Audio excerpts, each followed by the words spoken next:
Welcome back to the deep dive. Okay, so the headline you sent us really caught our eye.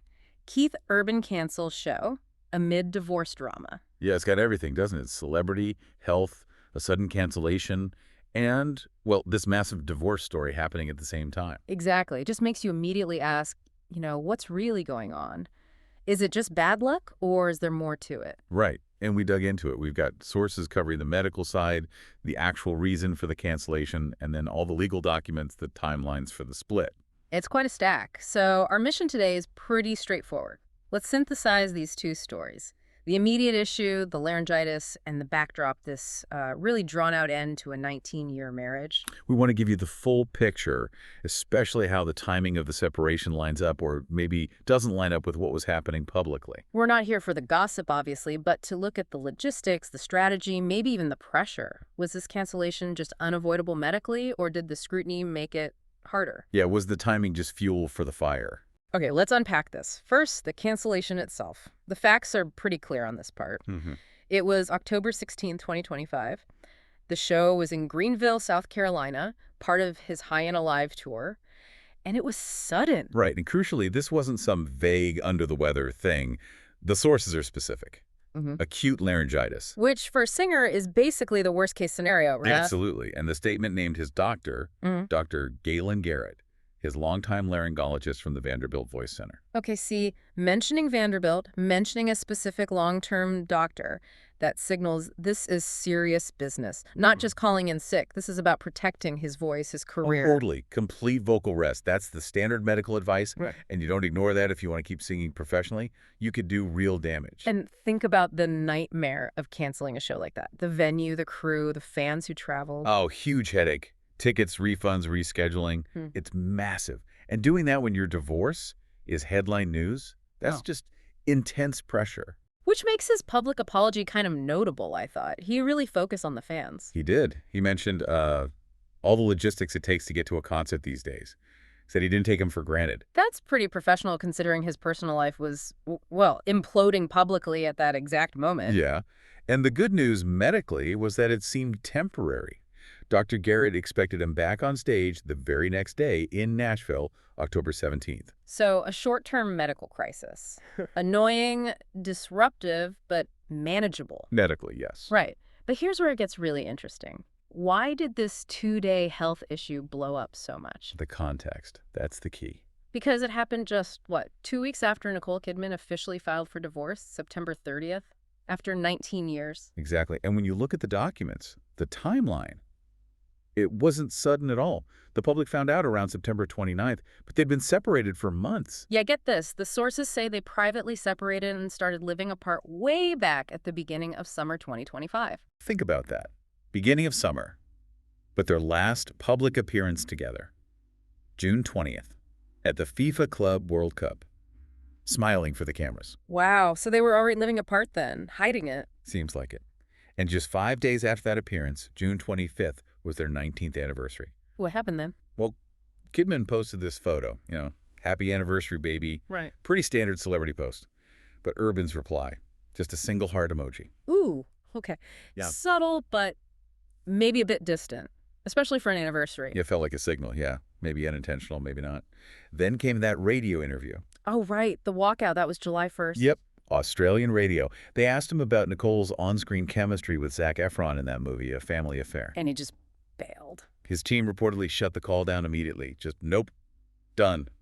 Clearly, anything related to her work life was suddenly a very touchy subject. That speaks volumes, doesn't it? While he's touring, trying to manage this public persona, the legal stuff is quietly moving forward behind the scenes. Kidman applied for residency in Portugal in July, and then August. August is when the real nuts and bolts of the split got hammered out. Let's talk about those details because they tell a story about who was doing what. August 28th, Kidman's lawyer has the parenting plan ready. Right, and it grants joint custody, technically, for their daughters, Sunday Rose and Faith Margaret. But the details. The details are key. Kidman gets designated primary residential parent, which translates to actual time with the kids. The plan apparently lays out 306 days a year for Kidman and 59 days for Urban. Whoa, okay, so joint custody, but she's clearly the anchor parent. handling school, weekdays. Urban gets weekends and holidays, basically. Pretty much. It sets up a structure where she's managing the day-to-day, and his time fits around, well, presumably his touring schedule. And the money. For a couple with their kind of assets after almost 2 decades. This is wild. The sources confirmed. No child support, no alimony for either of them. Seriously, that's unusual for such a long marriage and high-profile couple. A totally clean break financially. It suggests they'd already worked out a settlement, wanted to avoid dragging things out, and the signatures show they were both on board. Urban signed everything, the marital dissolution agreement, the parenting plan, on August 29th. And Kidman Signed her part a week later, September 6th. Okay, so let me recap. Separated since summer. All the legal agreements signed by early September. Done deal, basically. But Kidman files the official divorce petition on September 30th, and she lists the date of separation as September 30th, the day she filed. Yeah. Which is interesting, legally. Why do that if they've been apart for months? Well, sometimes it's just simpler for legal reasons, like setting a clear date for dividing assets going forward. Or maybe it helps control the narrative, makes the final split seem more immediate when the news breaks, rather than something that's been unfolding for months. Okay. That makes the emotional stuff around this time even more fascinating. Sources were saying Kidman was really hurting. Yeah, described as feeling betrayed, like she'd been fighting to save the marriage. Yeah. And her actions kind of backed that up, didn't they? She was seen still wearing her engagement ring on September 25th. After she'd already signed the divorce papers. Days after. That tracks with what she said in that Harper's Bazaar interview that came out right after the filing, around October 9th. Right, she talked about dealing with devastation, said something like, no matter how painful or how difficult, there is a way through. Sounds like someone processing with some serious emotional fallout. Definitely. Now, contrast that with the reports about Urban. Okay. Sources suggest that as soon as the news was out, he was signaling moving on. He was spotted without his wedding ring pretty quickly, October 2nd, before a show in Pennsylvania. That's fast. And didn't sources say he already had his own place? Yeah, reports claimed he'd already bought his own place in Nashville, which implies, maybe the split wasn't a surprise and their circles felt inevitable, some said. It suggests he was prepared for it. And then there was the gossip. Right. We have to mention it, even if it's just rumors.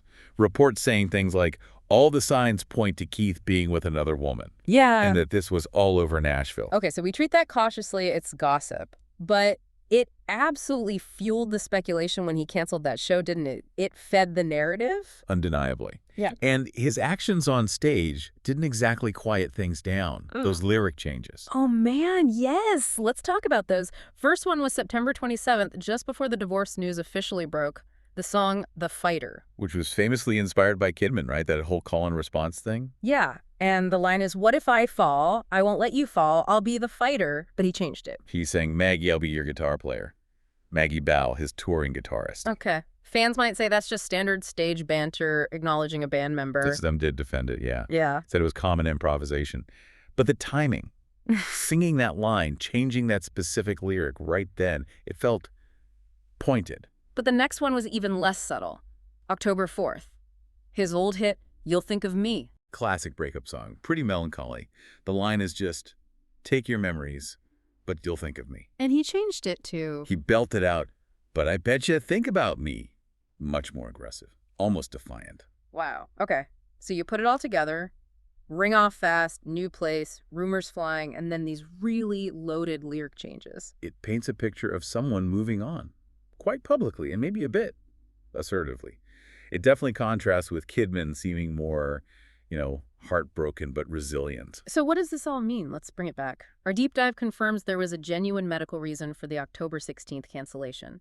Laryngitis is real, vocal rest is necessary. Absolutely. Medically required, not manufactured. But that real event got caught in this perfect storm of media attention because it happened right when this huge, months-long divorce saga was hitting its public climax. Exactly. The synthesis shows the scrutiny wasn't about the laryngitis itself.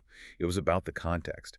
Keith Urban trying to tour, trying to perform, while finalizing a divorce where he seemed to be the one pushing forward, moving on. While Kidman was kind of left holding the bag, logistically speaking, becoming the designated primary parent, managing the kids' lives during this massive upheaval. And that seems to be what the legal documents suggest, yeah.